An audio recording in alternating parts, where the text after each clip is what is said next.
Hi, folks. This is Mark by Mark A. Foster, Ph.D. for the Institute for Dialectical Meta-Realism. This will be a personal podcast, although I will also tie it into the work of Roy Bhaskar. Roy Bhaskar, as we've discussed before, said that we had two different natures. Our higher nature is co-presence, which might also be called unity or togetherness or whatever word you want to choose. Our lower nature is demi-reality, which was literally Roy's translation of the Sanskrit Maya, or illusion. But he also translated demi-reality as splitting and as disunity.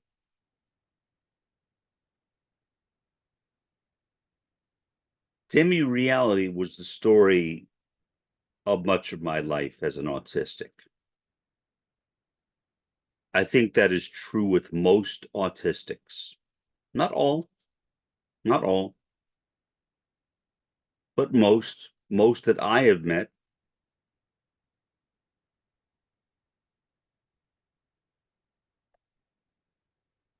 For my entire adolescence, my father would beat me periodically, which I did not understand, because he and I got along well before that. It made no sense. My mother would go for long periods of time not talking to me. By long periods of time, I mean months. Months.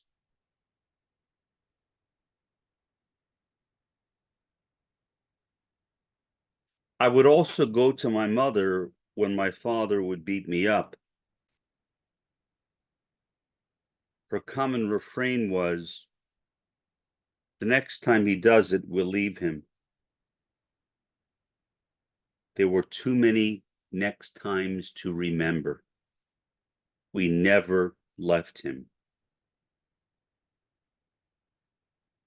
I think my mother was afraid of how she would support herself without my father. Now, isolated from the overall situation, I could understand that. But when you are somebody's mother, that takes priority. It has to. Otherwise, why be a mother? Why be a father?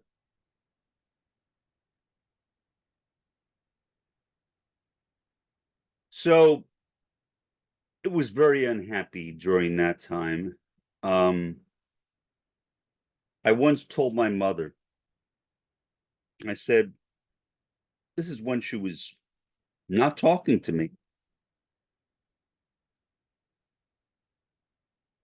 "Mom, now you are healthy. Now you are relatively young." Well, probably about 50 at that time, which is considerably younger than myself now at 68. But like anybody else, you won't always be young and healthy. And then you will come looking for me, and I will not be there. She gave me a dirty look, glanced away, and that was it. No discussion. Very sad. I hoped I would get a reaction out of her from that. But nothing except an evil look, the evil eye. The evil eye. That was it. When my mother's friends were around, she was always,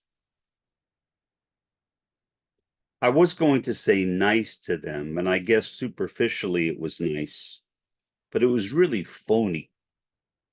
My mother was not a very good actress, so I don't know why her friends did not realize what she was doing. I don't know. Or maybe they did and they didn't care. But she would pretend to get along well with me. She was so nice. This is in the midst of not having spoken with me in months.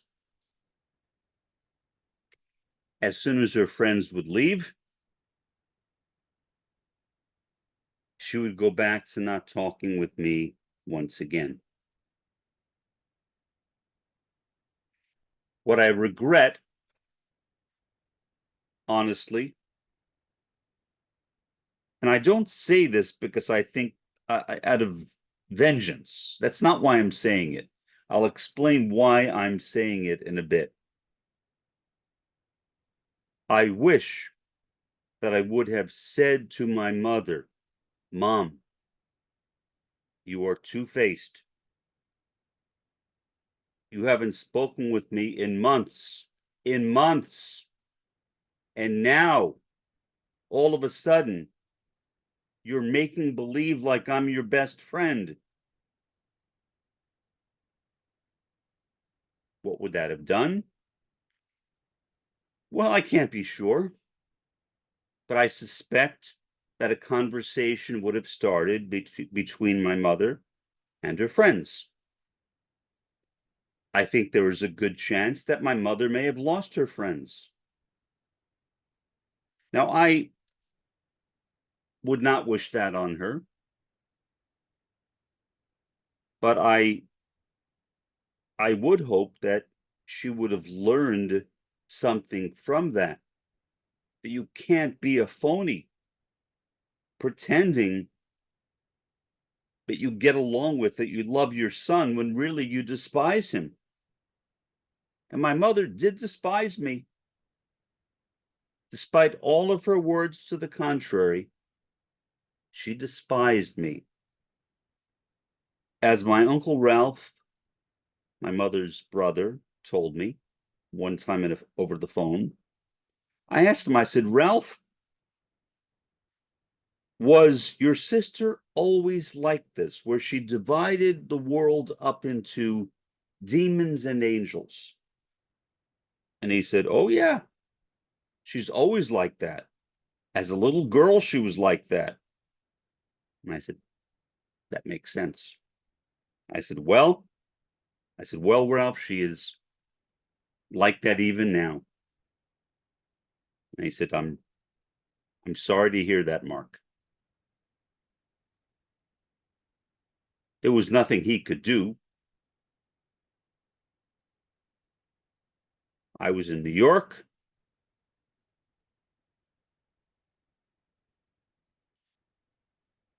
He was in Los Angeles.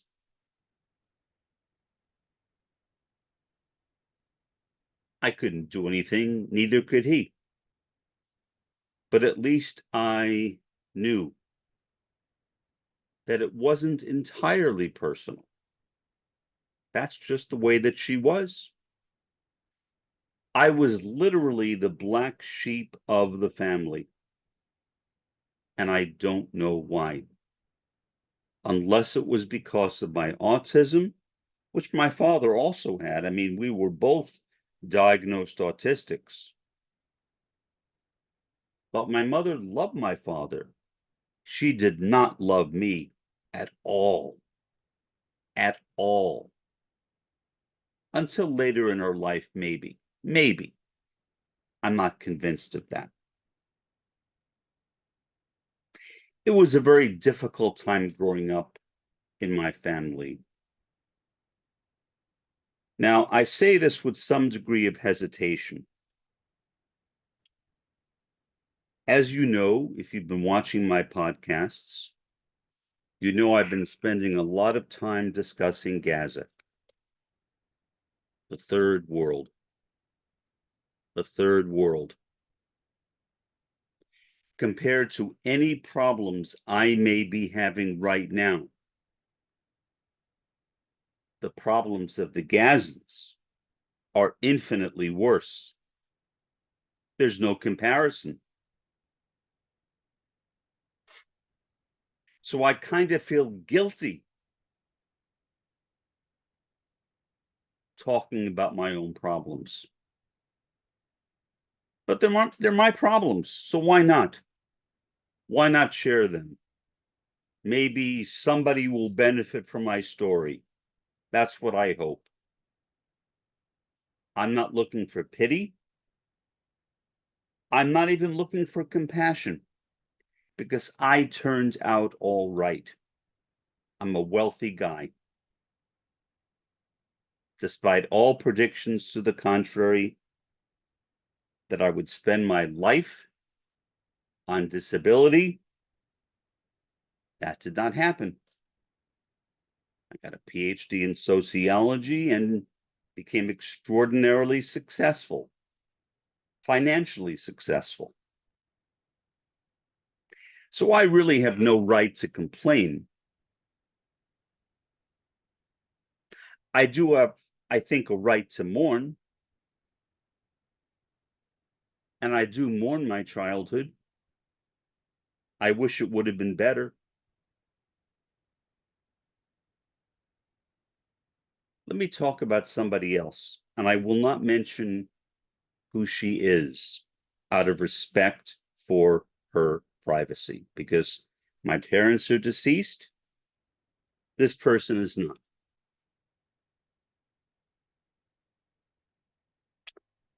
The closest person to me in my life, literally, the closest person to me in my life. And maybe you can figure out who I'm talking about by saying that. I don't know. But I won't say it. One week she said to me, Mark, you are the only person in the world that I trust. Therefore, I am making you the sole beneficiary of my life insurance policy. I said to her, I don't need the money. You know that. Neither do you. We are both very wealthy people. We don't need the money. You have a lot of friends who are very poor, who are living from paycheck to paycheck. Make one of them the beneficiary, not me. Her response was, you are the only person I trust. And what could I say to that? Nothing. I mean, if I'm the only person she trusts, then I'm the only person she trusts. Okay. So I'd get the money and give it away myself. But regardless, when I was on the phone with her several months ago, this has been going on for a long time now. I don't understand it. A week after she said this to me about her life insurance policy, and I'm trying to be very careful not to mention who she is. If I slip, I'm sorry.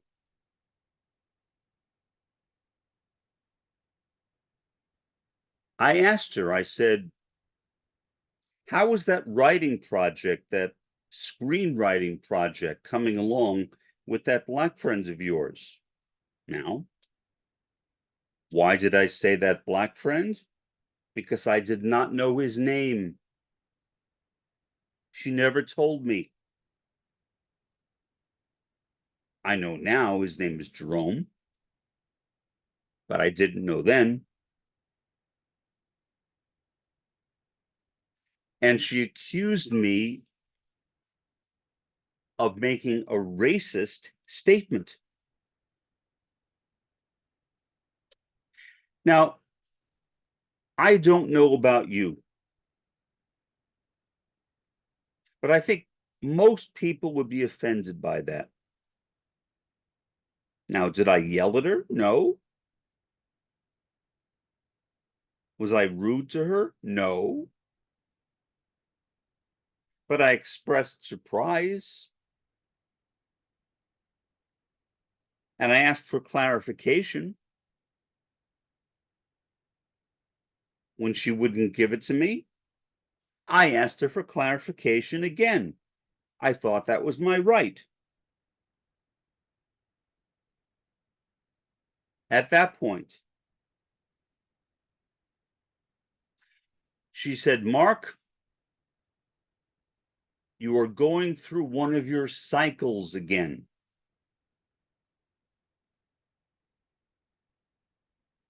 And I'm cutting off all connection with you.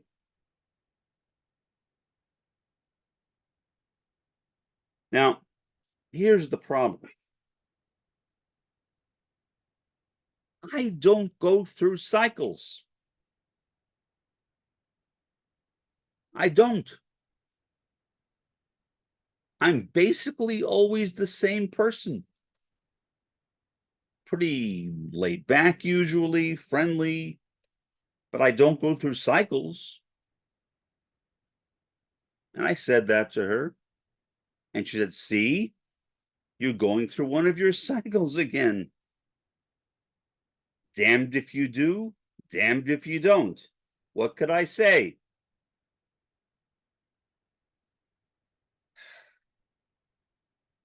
I tried texting her to resolve it, but to no avail. She said that she was going to block me on her phone, which she did for several months. Remember, this is a week after she told me that I'm the only person in the world that she trusts, which is why she's making me the sole beneficiary of her life insurance policy.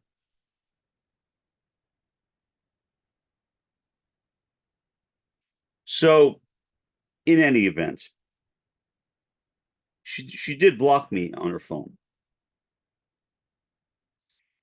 Now, did I know that? No, because I did not try to call her out of respect for her. I only texted her. And when you text somebody, it doesn't tell you whether you're blocked. So I didn't know. Eventually, I texted her. And she texted me back. And she acknowledged that she blocked me. And I said something I probably should not have said. It wasn't rude. It was just something I should not have said, given the circumstances. I said, do you mind if I call you now? I should not have offered to call her.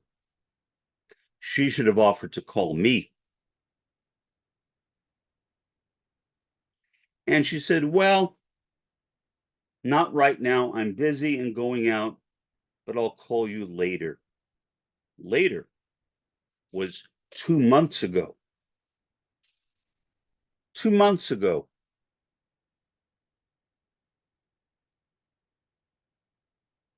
I don't understand it. I love her. I love her. I care about her.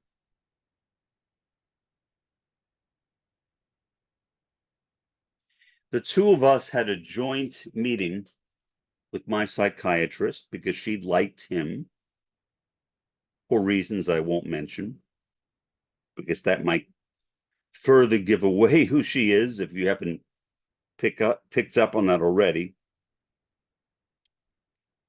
So we had a joint meeting with Doug, my psychiatrist, over Zoom. She was rather nasty to me, but she's always rather nasty to me these days, so that was nothing new. She blamed me for all these things I had never done. Never done. And I didn't respond because I thought, well,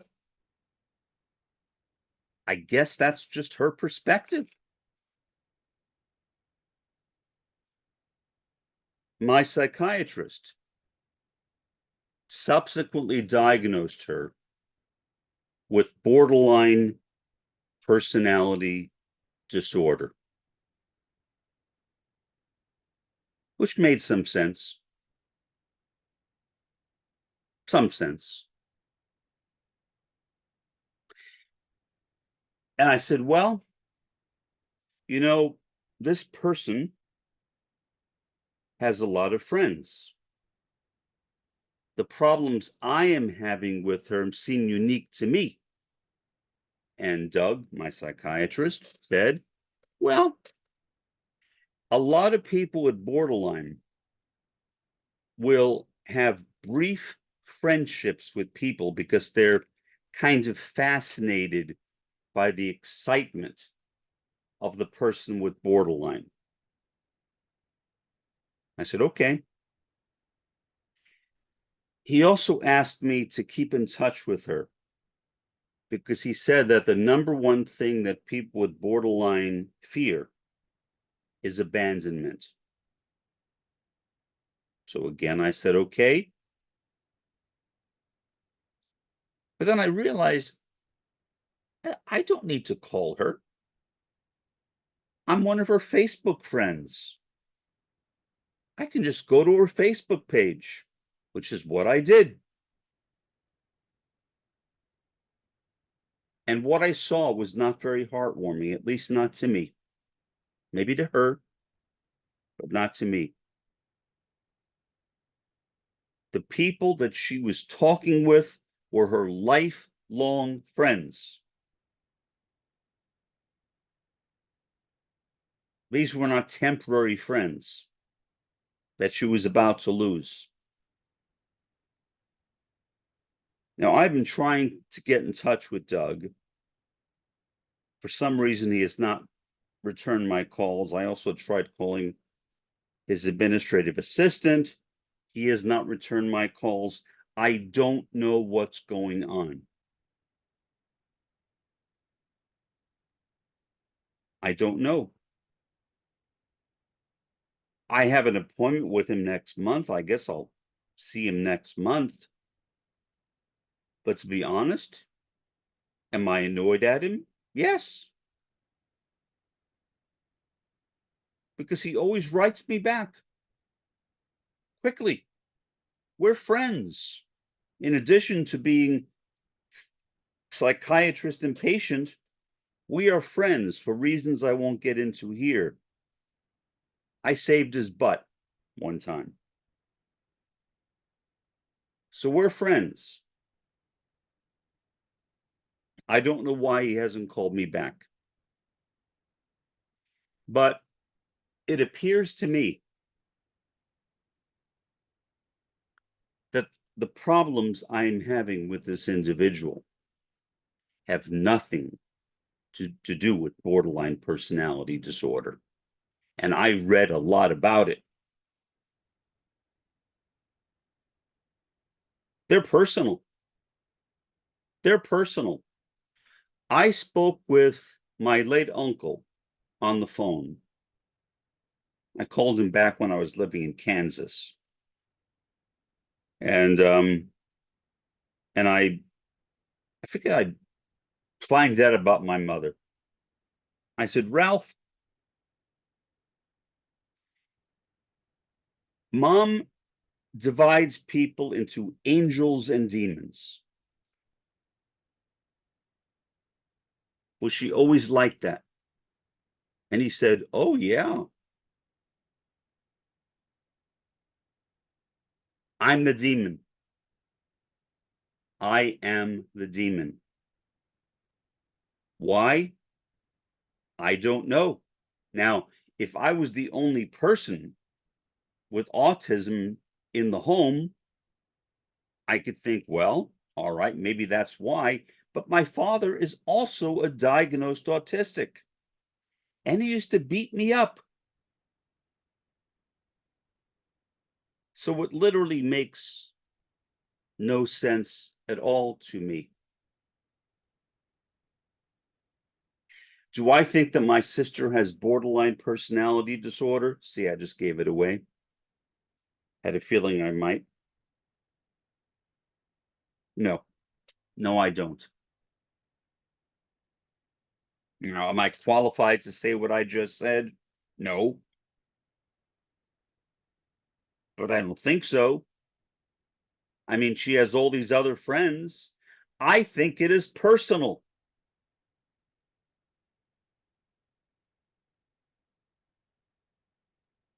There is a term we use in sociology. It is called the medicalization of deviance. If you're not familiar with that term, what it refers to is the fact that, at least in the US, we have a tendency to turn behavioral problems into medical problems, especially psychiatric problems. Best example of that is alcoholism. That's the standard example people use. The term alcoholic, I'm not positive, but I believe was coined by Bill Wilson, the founder of AA.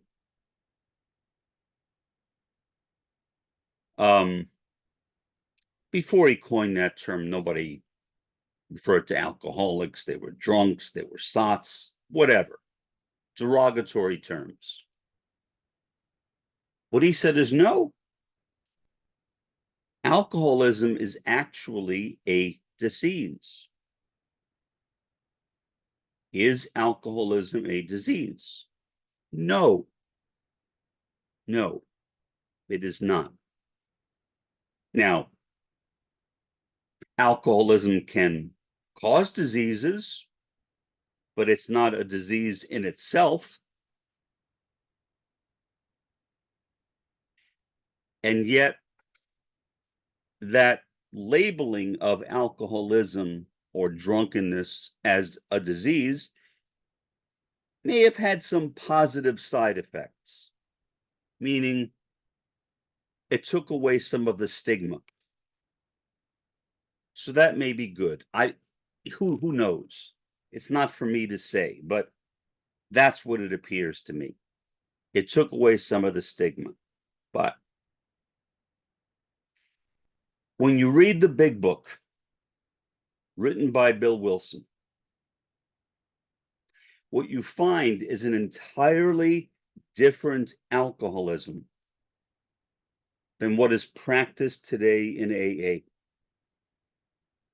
Not a similarity in the world. What Wilson said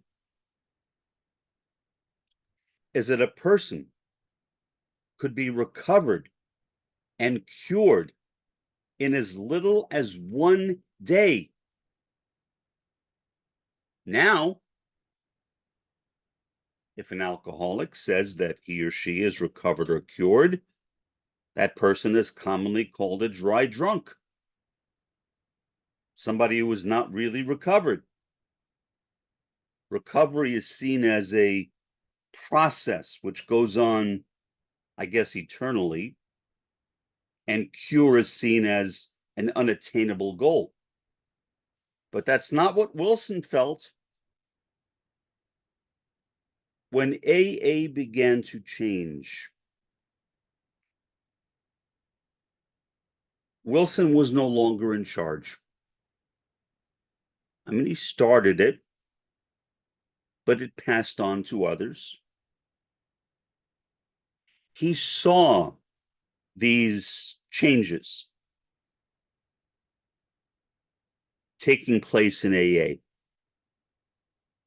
like the cure recovery thing. He was really unhappy with it, really unhappy with it. But what could he do? Nothing. He no longer ran AA. He complained a lot, but he was essentially ignored. Regardless of whether you think of alcoholism as a disease, that it can be cured, or neither, alcoholism is an example of the medicalization of deviance. So what used to be drunkenness with people called sots now became a disease, which made it somewhat more socially acceptable, I guess. Now people were suddenly no longer afraid to admit that they were alcoholics, because just like people were not afraid to admit they had cancer or emphysema or tuberculosis or whatever. Eventually, the 12-step movement, which was originated by Wilson and severely modified by others, almost beyond recognition, was picked up by others. So now you have Sex Addicts Anonymous, Gamblers Anonymous, Overeaters Anonymous, Debtors Anonymous, and on and on and on and on. They too call their conditions diseases. Are they?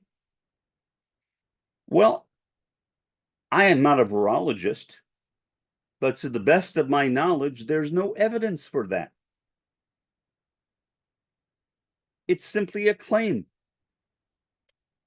It's a claim that Wilson made. Not only did Wilson make that claim, but he made an even more, well, I'll be blunt, outrageous claim, namely that alcoholism was caused by somebody having an allergy to alcohol. Is that true? No, it's not true at all. Are there programs which work better than AA? Yes. Family reinforcement, which was developed by family counselors, works much better than AA. There may be others as well, which work much better than AA. But if you are in a court and you have been convicted of a DUI, driving under the influence, or DWI, driving while intoxicated, the easiest thing for a judge to do is to send you to AA meetings. That's easy. And that's what happens. People get sent to AA meetings. Are they effective? There's no evidence for that. In fact, the research that has been conducted on AA shows that it only has about a 10% success rate. That's not very good. That is not very good at all. And yet that is the dominant approach for dealing with alcoholism today. An approach which, for all intents and purposes, you can say simply does not work. I remember attending, it was actually a TV talk show in New York City, It's a show that's not on anymore, and I can't even remember the name of the host of the show. It was held in Queens. I drove there. But the guest on the show was Stanton Peele, who was an addictionologist and opposed to AA. Now, I showed up because I thought it would be interesting, but the room was filled with advocates of the 12-step program, and they constantly booed him. They booed him so much that it was literally impossible for him to continue the show. They ended the show early, and I assume it was never broadcast. So the 12-step movement has, to many people, not all, but many people, become a kind of religion, a spiritual practice. And anybody who opposes it is evil. No. No. They have it backwards. AA is evil. Why? Because it pretends to cure alcoholism, and it does not.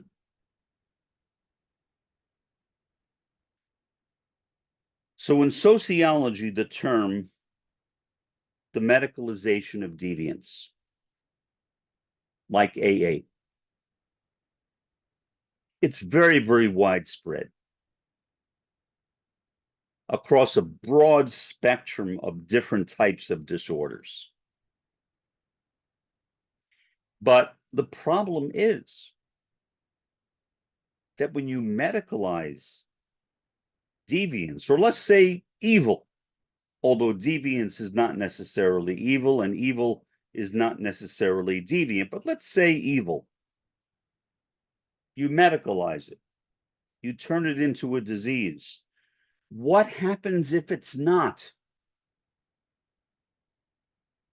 What happens if it's not? And there you have the problem, because it's not. It's an entirely made up idea, but one that has become so widespread. Well, at least in the United States, I know in some other countries too, although AA started here in the US. I believe Chicago, although I might be mistaken about that. Most people just assume, well, if you're an alcoholic, you go to AA. If you're a drug addict, you go to NA. If you're a gambler, you go to GA, Gamblers Anonymous, etc. That's what you do. Why? The answer is there is no answer. It's custom. And it makes life easier for judges who don't have to worry about finding or placing people in a rehabilitation program. They can just say, you need to attend a certain number of AA or DA meetings. That's it. But if you're sending people to something that does not work most of the time, why do it? In fact, I'll go even further. Based upon research, the effectiveness of AA is no greater than doing nothing at all. That is true. People who receive no treatment for alcoholism are just as likely or unlikely to recover from alcoholism as those who do receive treatment. What does that tell us? What that tells us is that the best curer of alcoholism is time. Time. Time is the best healer. People get tired of it because it is not a disease. And if it's not a disease, you don't need to be cured of it. You don't need to recover from it. You just need to wait enough time. And eventually, the alcoholism, the drug addiction, the gambling, the sex addiction, etc., will generally go away on its own. So I realized that this podcast had an emotional element to it. And I don't see how that could have been avoided, to be honest, because I'm talking about me. I'm not talking about some abstraction.